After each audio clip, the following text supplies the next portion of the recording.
You know, I had a bad feeling before I went to go watch this movie that I was going to be so fixated on looking at Ben Affleck's chin. And then to top it off, I was going to, anytime that his voice, like, got brought down to me, and I was going to be like, that's a Batman voice, that's a Batman voice. What's this movie about? Yeah, I was really fearing that I was going to be too fixated on all that. But, no.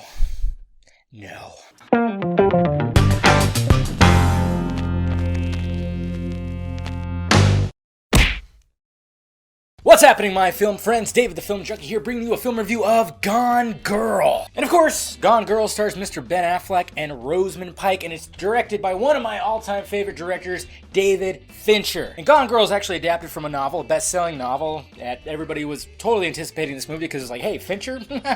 Yes. And it sees a married couple, you know, who's been together for a while, and it's kind of course, naturally, just like because we're human beings, it's not quite as spicy as it was in the beginning. So then he comes home one day and he finds, there's like coffee tables smashed to shit, and his wife's missing. So then of course he calls the police and they put out a missing persons report, and just basically goes day by day. They're trying to find him, and then after a while, just like any normal mystery missing persons case, they start looking at the husband. That's pretty much all you got from the trailers, which I love. They just set it up like, okay, this is a David Fincher movie. He's a fantastic director. We got a fantastic actors, and this is based on a fantastic novel, apparently. They didn't give too much away, and they set up that story, and what did I think of it? Holy shit, one of the best fucking films of the year. I knew it was gonna happen.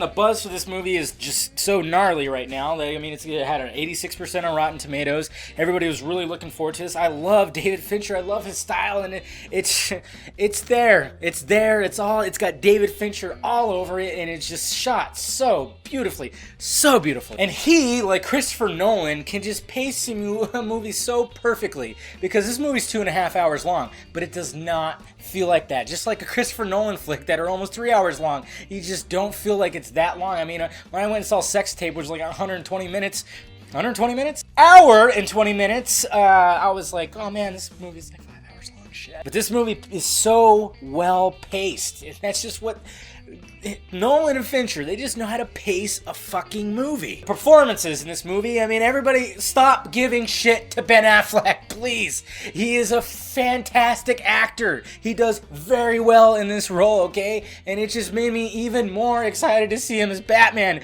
And I really tried my best not to fixate on that chin, even though they used the chin a little bit in this fucking movie. Rosamund Pike, whoa.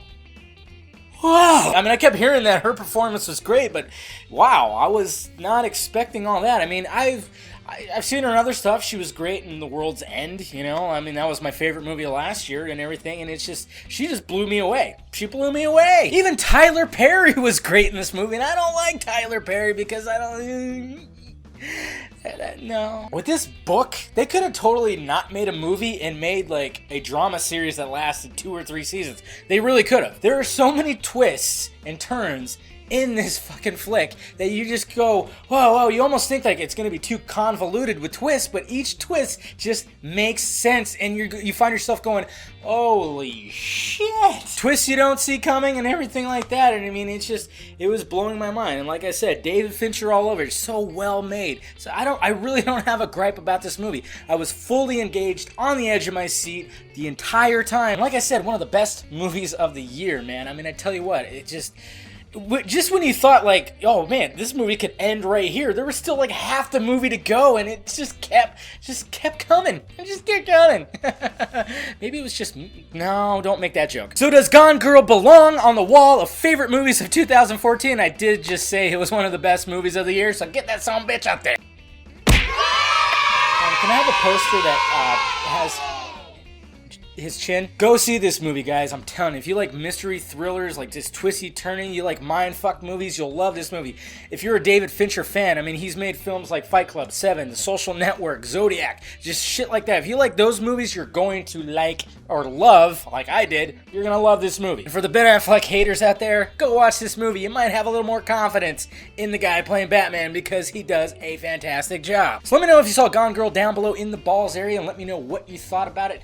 And yeah, we'll talk about it, guys. And hit that like, thumbs up button if you'd be so kind. Subscribe to my channel if you have not already. And visit filmjunkie.com for your latest in movie news, trailers, and film reviews. Well, alright, guys. I am David, the Film Junkie, and I brought you whoa. I shook my head right there and I went, I got all discombobulated. I am David, the Film Junkie, and I brought you a film review of Gone Girl. Ah, man. I'd go watch it again tomorrow, I swear. Yeah. Man, there's been some good movies that come out this year. My wall's getting full. It's getting full of them.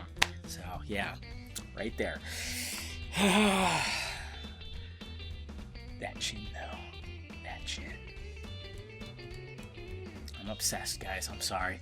Talk to you later.